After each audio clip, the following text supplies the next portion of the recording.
Hello, I'm Joyce Woodworth. Welcome to the Spirit of Winona. Today we're on the Mississippi River and we're searching and digging for clams. At one time you would see hundreds of commercial clammers up and down the Mississippi River harvesting the clams and making a living off of these mussels. Today we're going to hear the story of Mississippi clamming, why these clams were so valuable at one point in our history, and just what happened to the clamming industry. We will also talk with a licensed clammer and find out the value of these clams today. This is Dave Adcock, who's a licensed clammer right here on the Mississippi around Winona. Hi, Dave. Hi, Joyce. Nice to see you. Nice to see you, too. Well, Dave, tell me exactly, what does it mean to be a licensed clammer? Basically what it means when you're a licensed clammer is you've gone to the DNR, you've submitted an application to get your clamming permit, and that means that you've obligated yourself not only to watch out for the natural resource itself. It basically licensed you to harvest freshwater mussels along the upper Mississippi.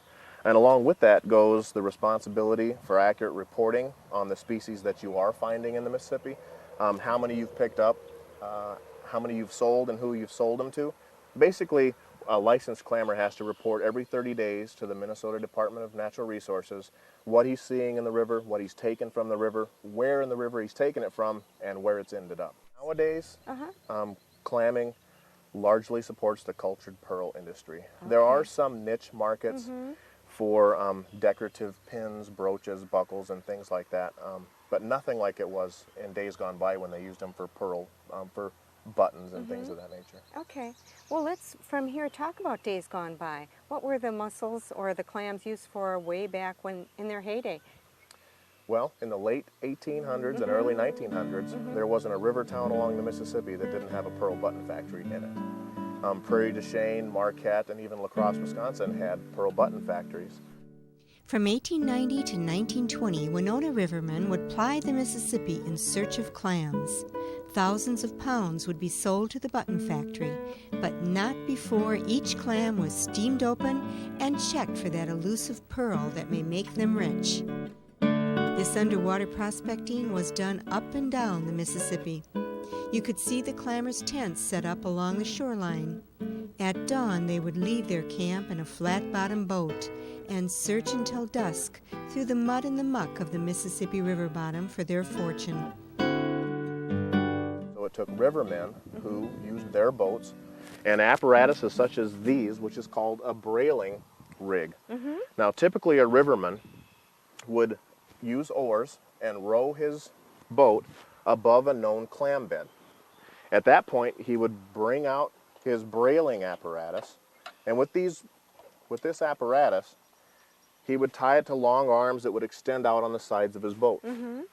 By dragging this brail, using these crow's feet or crow's hooks, whatever you'd like to call them, anytime any foreign object strikes the soft body on a clam, its instincts naturally close on that object. And so, in days gone by, as the rivermen rowed upstream across the clam bed and then drifted slowly downstream, these crow's feet would find their way into the opening of a clam. The clam would close on the crow's foot and would not release its grip. The riverman would then hoist his load of clams into his boat. And these clams would be of many different species, many different sizes. Nowadays, many of those species are protected or endangered, and so they're illegal to harvest. Back in those days, they didn't have the licensing or regulation. It was the more the merrier. The more clams you got, the more money you earned. And typically back in those days, using a brailing rig, a riverman could fill a small rowboat with shells, deliver them to the button factory, and maybe get $5 for a boatload of clams. By contrast, recent mussel harvest was in its heyday. You know, you could get up to $6 a pound for their shells, so a pretty distinct difference there. Well, tell me a little bit more about the clam that they would then pull up into their boat. Right. Not only would they use the shell for the buttons, but how about the meat? Did they use the meat at all for anything? Back in that area, yes, they did. Rivermen who lived along the river, made their living along the river, frequently ate river clams. The Native Americans also ate native clams from mussels they pulled from the river. But the rivermen ate the meat, sold the shell, and harvested pearls occasionally. I'm sure they sold for a pretty good profit back in those days. But the shells weren't only used for buttons. I've seen several items such as ladies' buckles for their purses. I've seen belts that you might wear around a garment that has a pearl, a mother of pearl, I should say, a buckle carved from the shell of the clam. I've got a shell or two here that illustrate how the pearl button started. And that's the shell was taken to the pearl button factory where large plugs or small plugs, depending on the size of the button that you wanted, would be taken from the shell. Now the shell at that point would be discarded along the riverbank, and that's how folks would find them every now and again after high water or something like that. This is for smaller buttons. And you can see, you know, most people, they envision clams as kind of a thin, papery shell and not having much substance, but you can see these shells are quite thick. They're really you know, they're a thick. quarter of an Yeah, inch thick surprising. along their thickest side. So they had a lot to work with. Now the thicker the shell, then and now, dictated what it was used for and its value. Thinner shells, they wouldn't buy them. They didn't buy them then, they won't buy them now. Because this is of no use to a button manufacturer, or a thinner shell is of no use, and I have a thin shell here, a shell like this. Okay, you can see the difference in this shell, Sure. very thin, paper thin, a hazard if you're going to step on it. Okay. This item was then taken by people at the factory, it was buffed, polished, the rough edges were sanded down, and typically these were women workers that were employed by the button factories. And they actually had assembly lines where thousands of buttons were turned out each day. They would be drilled, polished, and then put in sets, put on tabs like you see here. They would be put on a card and then sold to the public. And there wasn't a fine garment, shirt or ladies' garment, that wasn't adorned with fine pearl buttons from this area. So, Now, are these actually the old pearl buttons from a shell? absolutely. You can see the difference. They're a lot shinier than the plastic buttons of today, aren't they? Right. Well, yes, they are. And they're large. Many pearl buttons are imperfect, and that's how you can kind of tell the difference between an actual pearl button and a plastic button. Now, in the 30s and 40s, with the introduction of plastics, the pearl button industry went downhill rapidly. You know, the availability and the economy for using plastics was a better idea for manufacturers at that time. So it didn't take long after the introduction of plastics for the pearl button industry to dry up and go away. I have some larger buttons here that really show the contrast in colors. You know, what dictates the color of the button is the color of the mother of pearl that it comes from. And you can see there's blue, there's purple, there's pink, yellow and white. And you can see that these buttons differ from plastic buttons. When you look at a plastic button, it's perfect. It should be.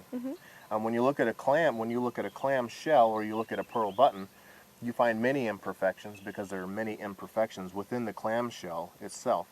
You see a peppering of blister pearls underneath the clam's nacre, as it's called. The inner lining of this muscle is referred to as nacre. The nacre is what determines the color of the button. Okay. Purple button would have to come from a purple muscle. Okay.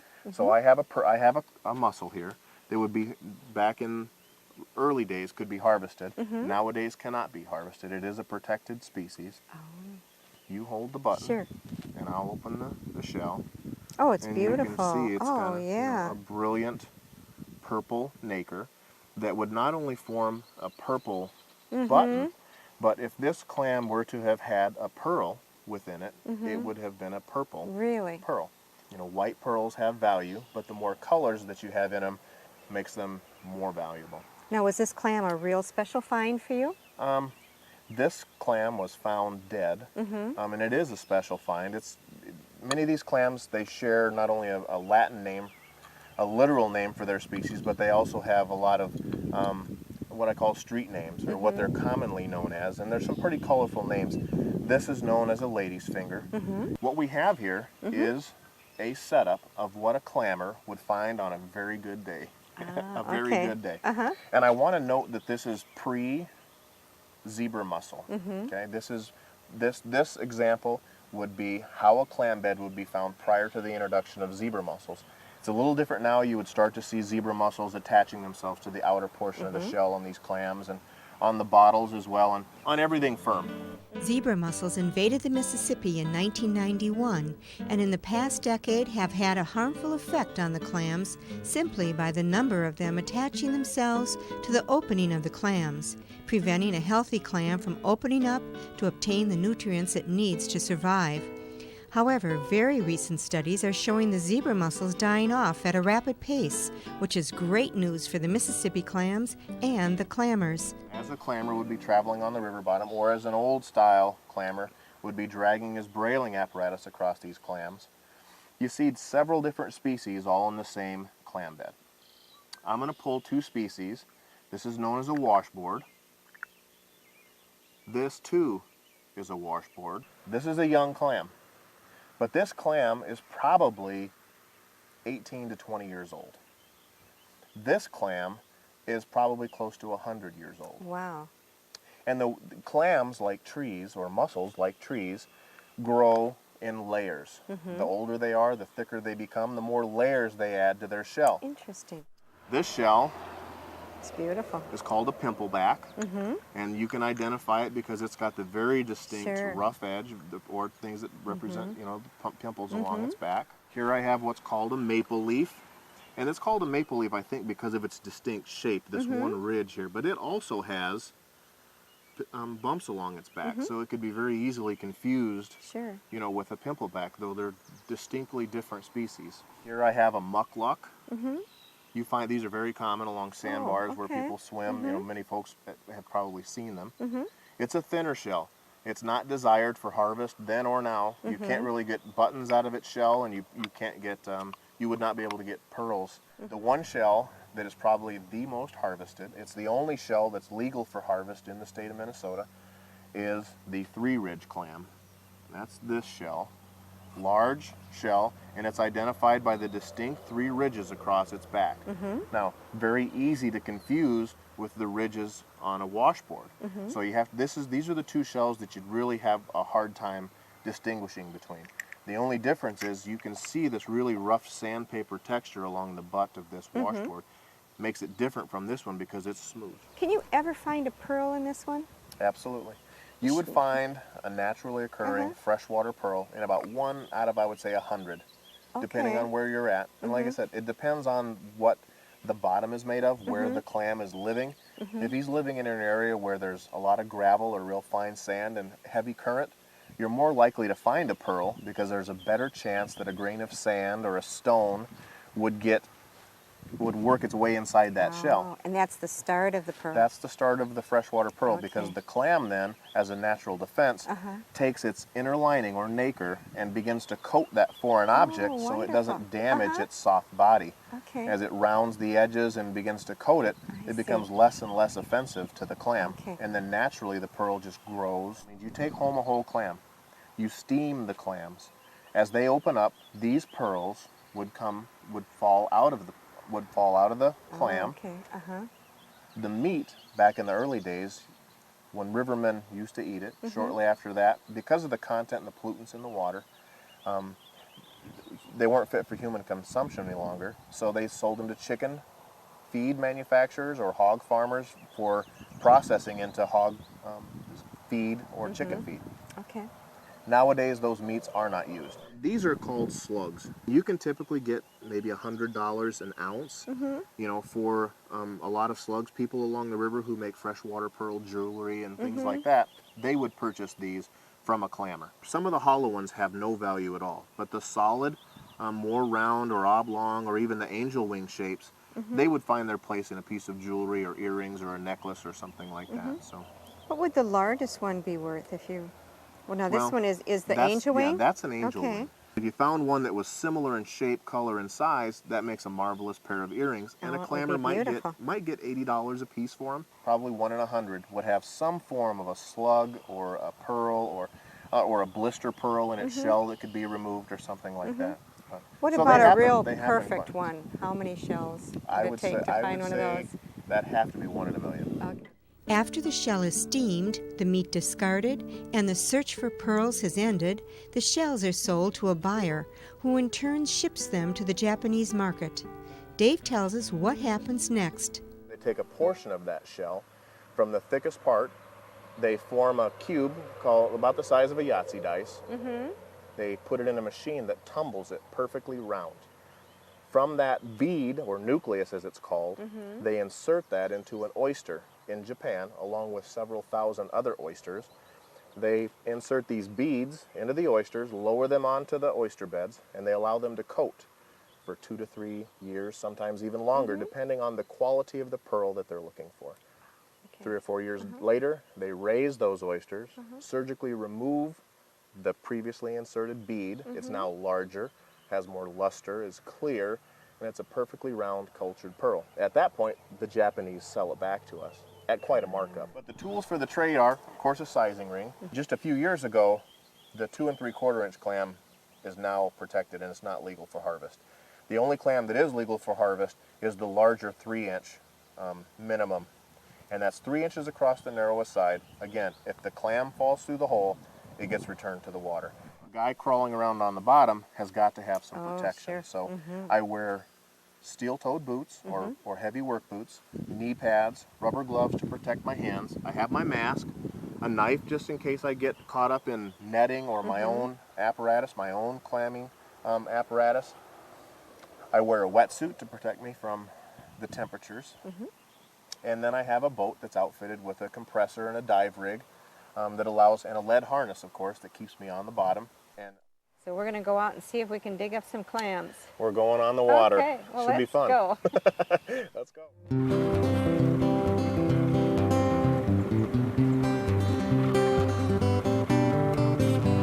Well, we're just going to go down here between this island and the mainland. Dave finds a spot close to the shoreline near Minneska and prepares to get ready for the cool water. He puts on his knee pads to protect himself from the sharp clams as he crawls along the mucky river bottom. He jumps into the water without hesitation. How's that water? Good. Not cold? Not really. Oh, yeah? You brave soul. You want your knife? I offer to hand him his harness, not realizing it weighs 85 pounds. No, wait. I can jump in. No, I got it. Ooh, that's a heavy thing. Holy smokes. I don't want to hit you on the head with it. Shit. Holy cow. This isn't a job for me, I'll tell you that.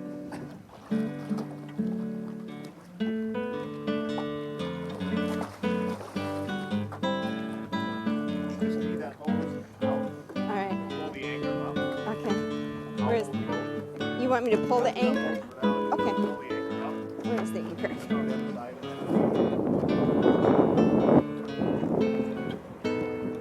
Are you stepping on any clams? Yeah? Cool.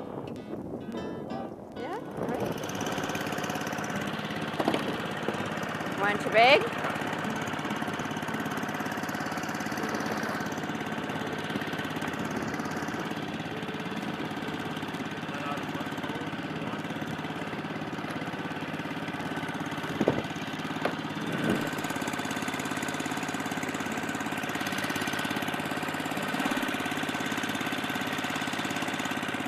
Good luck.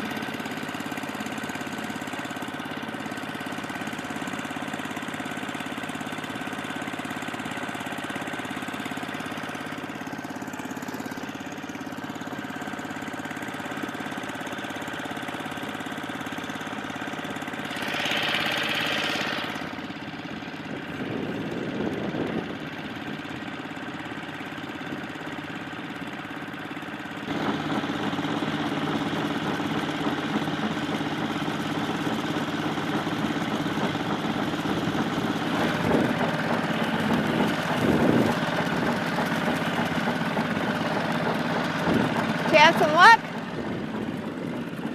I got some. Oh, great.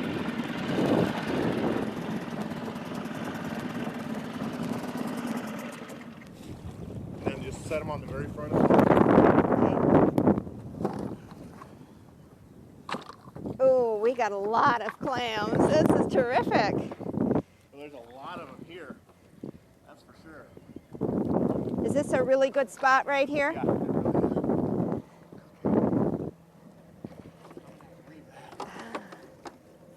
Oh, they all look like the... Ooh, here, I'll get you in here.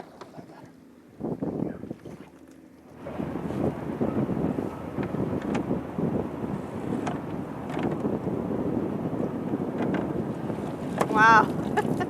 That's like a 5-pound sack of potatoes for him. Okay. Well, It was a good harvest, wasn't yeah, it? it was. This is a great spot for clams. All the right kind of stuff is there. I found a lot of clams today, and I just picked everything up. You know, I picked all species, all sizes, just to show you what's down there. But I wasn't down there very long. No, you sure weren't. I'm It was amazed. sure nice. But I picked up some dead shells and some live shells. Kind of a good mix here.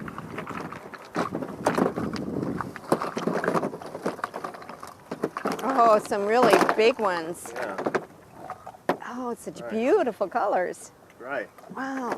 Well, This is a great harvest. it sure is. I got a lot of different kinds of clams here. The most prevalent clam in this piece of water is obviously the three ridge. This is the one that's legal for harvest in Minnesota. Okay. This is a mature three ridge clam. Feel it. I mean, it's a heavy Wow, it is clam. really heavy. And It that's sure just meat in there and Meat, hopefully a nice some big water. giant pearl. Yeah, a little bit of water. But boy, too. are they sealed tight, aren't they? Absolutely tight. Now, when I pick them up, their mantle is exposed, and you can feel it. And when you grab the shell, you see how it squirts that water out. Yeah. They're a live animal in there, and he's holding water. He siphons in water, but as soon as you touch the shell, they close up tight. I found this is a couple. These are heel splitters.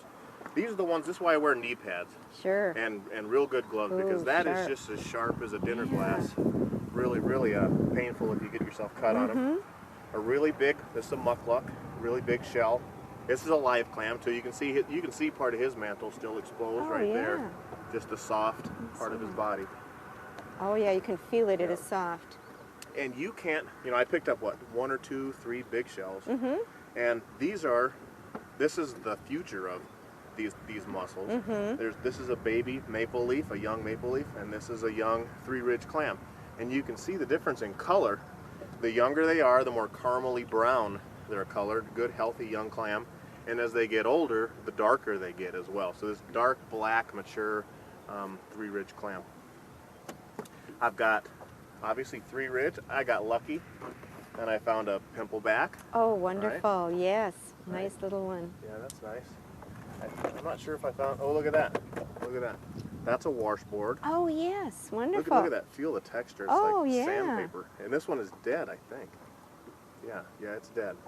Oh, just there got- we get to see the... It's just got sand. Oh, just okay, that's silt not inside. the meat. No, Uh-huh. no. This Okay. it's just when Yeah. the shell dies for one reason or another, it just it just being on the bottom. Is that it what just the feels- bottom's like? A lot of that mucky Yes, stuff? right here it is. There's Uh-huh. a mix of sand and silt. But look at that. Isn't that neat? Oh, that is beautiful. Yeah, What a real pretty pretty. color, yes. Abalone color. And this shell Uh-huh. died recently. Right, this is a three ridge clam. Had it been alive, it would have been legal size to harvest. Okay. But it died for some unknown reason. But look at this. Inside this shell are zebra mussels. Oh, These are yes. smaller Oh, the tiny, zebra tiny mussels. ones. Right, and they aren't the size that you might see on a boat dock or something like that. Those are significantly larger. But these are baby zebra mussels, and they've attached themselves to the shell. But the good news is I really don't see a lot of zebra mussels attached to the outer shell So of these live clams, Okay. which is really good news. Did you really have to dig down into the mud to find these, or are they pretty much Typically, sticking up? typically, like on the display earlier, Uh-huh. there's about that much of the clam, Okay. sticking up out of the surface. So, and especially in this soft bottom, you just feel around. You're kind of in there with them. You know what I mean? You can feel them with your feet, your knees, your elbows. You can just feel them. So, Will you find different types of clams further on down the Mississippi, or do you find all these all the way down to New Orleans? I would say the three ridge you're going to find throughout the Mississippi, but some of these other clams are exclusive to the upper Mississippi just because of the clarity of the water, the cleanliness of the water. You know, these freshwater mussels are a great barometer as to the health of the water. The more mussels you have and the healthier the mussel population is, clearly the healthier the water is, the more pure and the less polluted it is. So So it's not real polluted right here. I would say it's a lot less polluted here than it is down around St. Sure. Louis or New Orleans. This is a really It's big.